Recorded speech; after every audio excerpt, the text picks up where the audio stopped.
আসসালামু আলাইকুম এভরিওয়ান, দর্পণ একাডেমিতে সবাইকে স্বাগতম। আমি সৈয়দ নাজমুল হাসান আছি, কেমিস্ট্রি ইনস্ট্রাক্টর হিসেবে দর্পণ একাডেমিতে। তো আগামীতে আমরা কেমিস্ট্রির বিভিন্ন টপিক, বিভিন্ন চ্যাপ্টার নিয়ে আমরা আলোচনা করব। সো প্রথমেই আমরা যেই চ্যাপ্টারটি নিয়ে আলোচনা করব সেটি হচ্ছে তোমাদের কেমিস্ট্রি সেকেন্ড পেপারের ফার্স্ট চ্যাপ্টার, পরিবেশ রসায়ন বা এনভায়রনমেন্টাল কেমিস্ট্রি। সো বেসিক্যালি এই চ্যাপ্টারটাতে আমাদের হচ্ছে বিভিন্ন গ্যাস নিয়ে আলোচনা করা হয়েছে। সো গ্যাসের সূত্র জানতে হবে আমাদের এই চ্যাপ্টার পড়তে গেলে।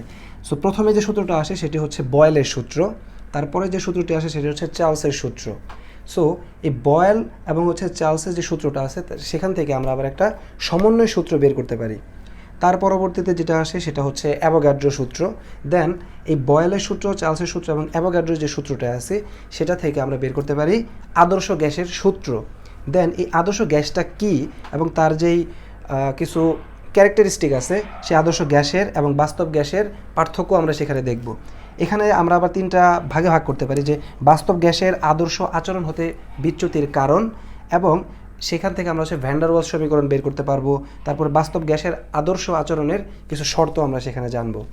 তার পরবর্তীতে আমরা জানবো হচ্ছে মোলার গ্যাস ধ্রুবক, বা যাকে আর দ্বারা ডিনোট করা হয়। সো তারপরেটা আছে হচ্ছে ঘনত্ব এবং আণবিক ভর নির্ণয়। তারপরে আমরা যেটা বের করবো সেটি হচ্ছে ডাল্টনের আংশিক চাপের সূত্র। সো বেসিক্যালি এই হচ্ছে চ্যাপ্টারের পুরো আউটলাইন। আমরা ধারাবাহিকভাবে বিভিন্ন ভিডিওতে তোমাদের পুরো চ্যাপ্টারটি আলোচনা করব। সো শুরুতেই গ্যাসের সূত্রে যে জিনিসটা দেখব সেটি হচ্ছে আমাদের বয়েলের সূত্র। সো বয়েলের সূত্রে যেতে হলে আমাদেরকে একটা এক্সাম্পলের মধ্যে দিয়ে যেতে হবে। সাপোজ ধরে নাও আমাদের কাছে একটি বেলুন আছে, সেই বেলুনটির 0.5 অ্যাটমসফেরিক প্রেসারে তার ভলিউম বা আয়তন হচ্ছে 8 লিটার। এখন এই বেলুনটির উপরে যদি আমরা কি করি, প্রেসার বৃদ্ধি করি বা চাপ বৃদ্ধি করি, তখন কি হবে?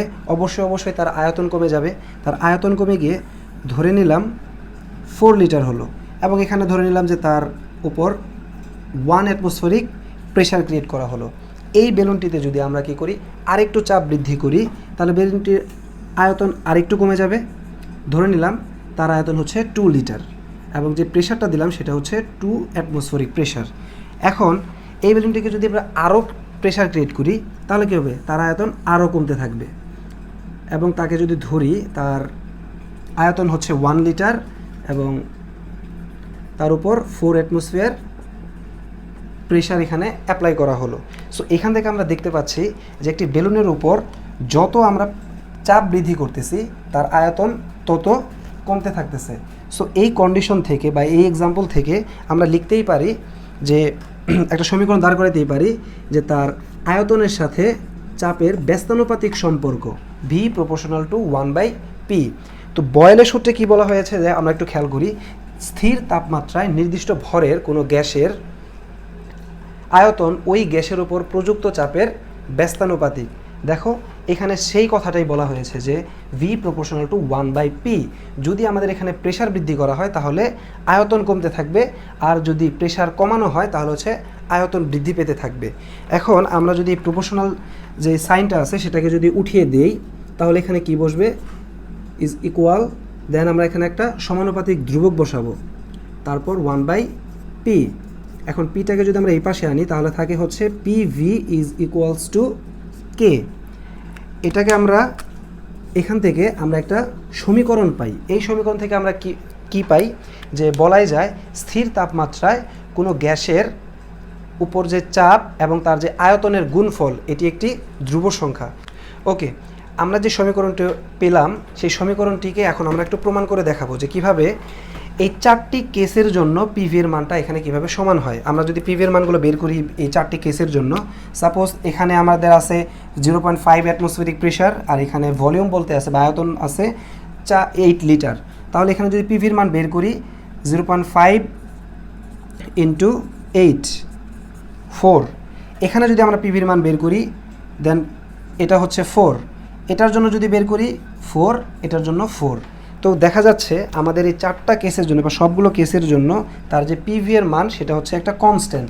সো এখান থেকে আমাদের এই সমীকরণটা লেখা যায়। তো এই সূত্রটা অনেক সময় বইয়ে বা কোথাও অনেক সময় আমরা এভাবে দেখতে পাই যে P1 V1, P2 V2, P3 V3, P4 V4। So খেয়াল করতে পারছো তোমরা এই চারটি কেসের ক্ষেত্রে দেখছো আমরা যে PV এর মান সবগুলো যেহেতু কনস্ট্যান্ট আসছে বা একটি ধ্রুব সংখ্যা বা একই আসছে, সো আমরা বলতেই পারি যদি কেস 1-এর জন্য যদি প্রেশার P1 হয় এবং আয়তন যদি হয় V1, এবং কেস 2-এর জন্য যদি হয় প্রেশার P2 এবং আয়তন যদি হয় V2, সো আমরা এই চারটি কেসের জন্য এই সমীকরণটি দাঁড় করাতে পারি। এখন আমাদের বইয়ে বা ম্যাথমেটিক্যাল প্রবলেমের জন্য আমাদের যেটা দরকার পড়বে P1 V1 is equals two P2 V2। এটা আমরা কখন লিখতে পারবো? যখন তাপমাত্রা স্থির থাকবে।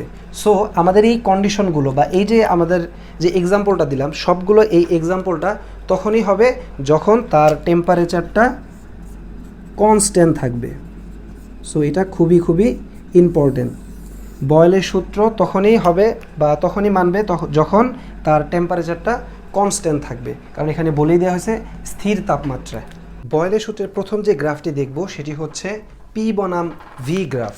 সো আমরা একটি সমীকরণ পাই, সেটি হচ্ছে PV is equals to constant. এখন আমরা এই P কে যদি X ধরি এবং V কে যদি Y ধরি, K এর জায়গায় আমরা C লিখতে পারি।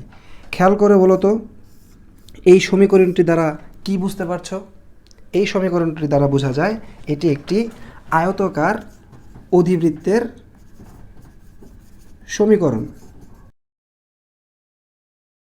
সো আয়তাকার অধিবৃত্তের সমীকরণের জন্য গ্রাফের যে রেখাটি আসবে সেটি কি অধিবৃত্তের একটি রেখা আসবে। এটি হচ্ছে P বনাম V গ্রাফের জন্য একটি রেখা। সো এখন আমরা এটাকে যদি T1 দেই এবং এখানে যদি ভিন্ন ভিন্ন তাপমাত্রার জন্য আমরা এই P বনাম V গ্রাফের রেখা আমরা যদি কল্পনা করি, তাহলে কি হবে? যে কোনো তাপমাত্রার জন্য P বনাম V গ্রাফের জন্য অলওয়েজ কি থাকবে? তার শেপটা যেটা থাকবে সেই শেপটা অধিবৃত্তেরই শেপ হবে। এটা কখন হবে? যখন আমরা দেখব এই দুইটা চলকের মধ্যে একটি চলক আরেকটি চলকের ব্যস্তানুপাতিক সম্পর্ক, সেই সকল সমীকরণের জন্য অধিবৃত্তের মানে আয়তাকার অধিবৃত্তের গ্রাফ পাব। সো আমরা যদি এখানে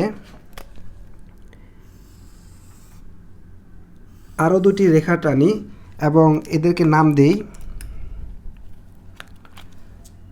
T2 T3। সো এই গ্রাফটি থেকে এই টোটাল তিনটি তাপমাত্রার এই গ্রাফটি থেকে আমরা কোনো কি রিলেশন বের করতে পারি?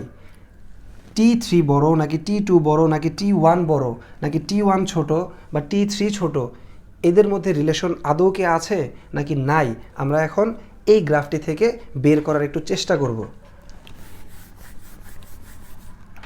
সাপোজ আমরা যদি কন্ডিশনগুলো লিখতে পারি যে কি কি কন্ডিশন এখানে থাকতে পারে।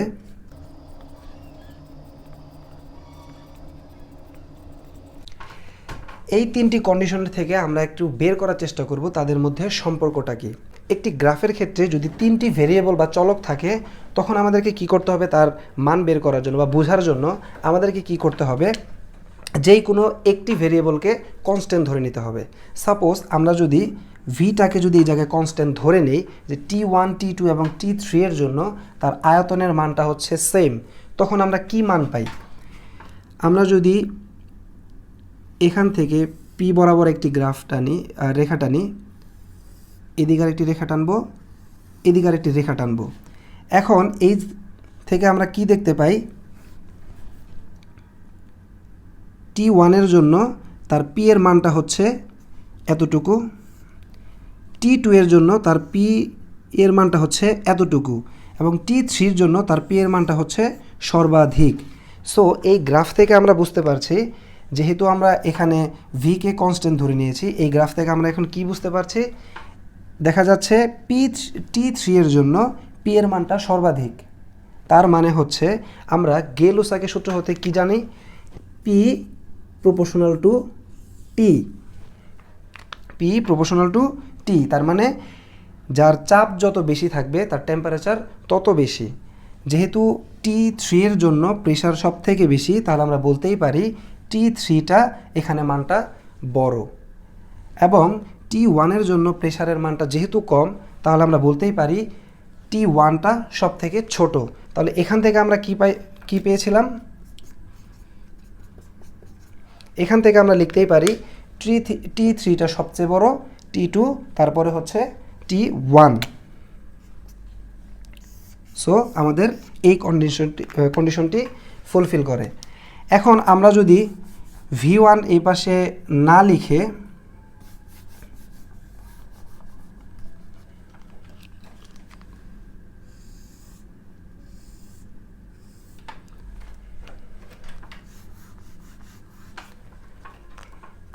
এখন আমরা যদি এই গ্রাফটির জন্য এবার পি কে কনস্ট্যান্ট ধরি, তখন আমরা দেখতে পাই T1-এর জন্য একটি রেখা টানলাম, T2-এর জন্য একটি রেখা টানলাম, T3-এর জন্য আরেকটি রেখা টানলাম।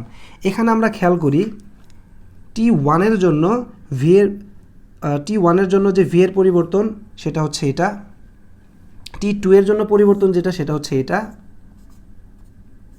এবং T3-এর জন্য যেটা পরিবর্তন হচ্ছে সেটা হচ্ছে V3। সো এখানে খেয়াল করা যাচ্ছে যে T3-এর জন্য সর্বাধিক পরিমাণ আয়তন বৃদ্ধি পেয়েছে। সো আমরা চার্লসের সূত্র অনুসারে আমরা জানি যে T প্রপোর্শনাল টু V, তার মানে হচ্ছে যার আয়তন যত বেশি বৃদ্ধি পায় তার তাপমাত্রা তত বেশি। সো এখান থেকে আমরা বলতে পারি T3-এর আয়তন সর্বাধিক পরিমাণে বৃদ্ধি পায়, তাই T3টা এখানে বড়। আর T1-এর জন্য যেহেতু আয়তনের মান পরিবর্তন সব থেকে কম, তাহলে T1টা হচ্ছে ছোট। সো এই ক্ষেত্রেও এই কন্ডিশনটা ফুলফিল করে। এখন আমরা যে গ্রাফটি দেখব সেটি হচ্ছে V বনাম ইনভার্স P।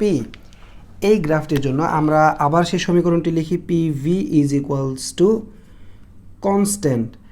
ওকে, এখন আমরা ভিকে পাশে রেখে যদি পিটাকে ওই পাশে নিই, তাহলে সমীকরণটি দাঁড়ায় এরকম।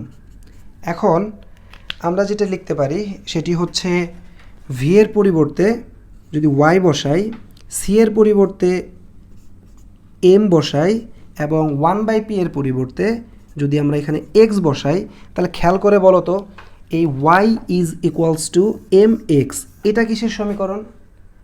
এটা হচ্ছে মূলবিন্দুগামী সরলরেখার সমীকরণ।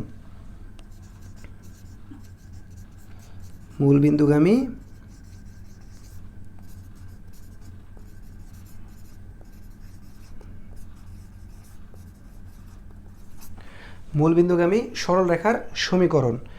সো আমরা যদি ভি বনাম ইনভার্স পি বা 1/p এর যদি গ্রাফটি অঙ্কন করি, তাহলে কি দাঁড়াবে?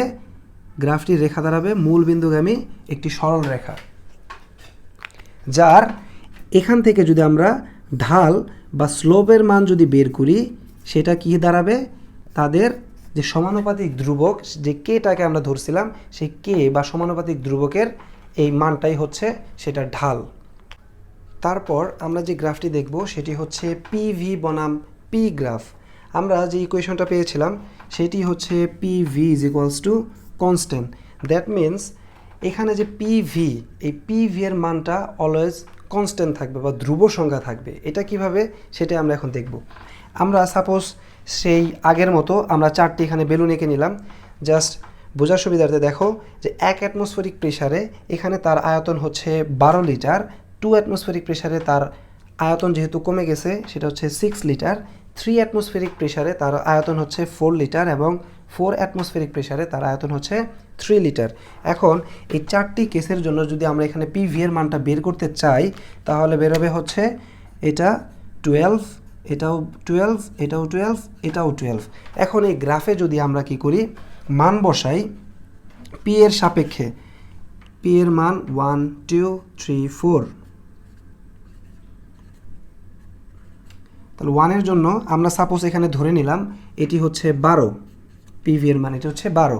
সো 12 এর জন্য অ্যাটমসফেরিক প্রেসারের জন্য আমরা এখানে পিভি এর মান বসাতে পারি, 2 অ্যাটমসফেরিক প্রেসারের জন্য পিভি এর মান বসাতে পারি 12, তারপর 3, তারপর 4। এখন আমরা যদি এই বিন্দুগুলোকে একটু যুক্ত করি, তাহলে দেখা যায় একটি সরল রেখা পাওয়া যায়। সো এই গ্রাফ থেকে আমরা বলতেই পারি যে পিভি যদি কনস্ট্যান্ট থাকে, তাহলে হচ্ছে তার পি এর সাপেক্ষে তার যে পরিবর্তনটা হয় সেই গ্রাফটি হবে একটি সরলরেখা কীরকম, সেটি হচ্ছে এক্স অক্ষ বরাবর সমান্তরাল একটি সরলরেখা পাওয়া যায়। এই ছিল আমাদের বয়েলের সামগ্রিক আলোচনা। সো নেক্সটে যে আমরা গ্যাসের সূত্রটি নিয়ে আলোচনা করব সেটি হচ্ছে চার্লসের সূত্র।